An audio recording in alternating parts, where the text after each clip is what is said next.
Welcome back to V news. Narsipatnam NTR ప్రభుత్వ ఆసుపత్రి పూర్వ వైభవం రానున్నది. గౌరవ స్పీకర్ చింతకాయల అయ్యన్న పాత్రుడు మానసపుత్రిక అయిన ఎన్టీఆర్ ప్రభుత్వ ఆసుపత్రి పూర్వ వైభవం తీసుకురావడానికి తన వంతుగా తపన చూపిస్తున్నారు. నర్సీపట్నం ఎన్టీఆర్ ప్రభుత్వ ఆసుపత్రి అభివృద్ధి కమిటీ సమావేశంలో బుధవారం స్పీకర్ అయ్యన్న పాత్రుడు పాల్గొన్నారు.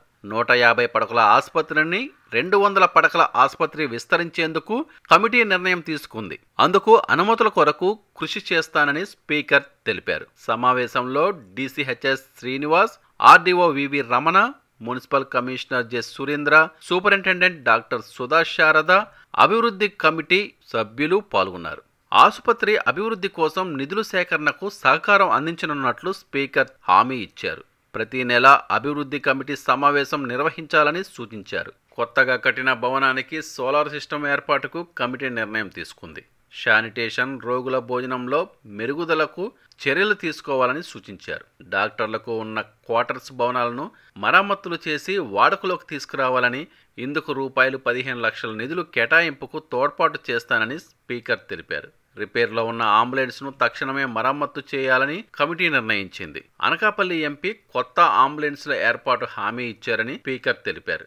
సిటీ స్కాన్ అవసరాన్ని డాక్టర్లు సూచించగా దీని ఏర్పాటుకు సుమారు 2.5 కోట్లు ఖర్చు అవుతుందని డీసీహెచ్ శ్రీనివాస్ వెల్లడించారు.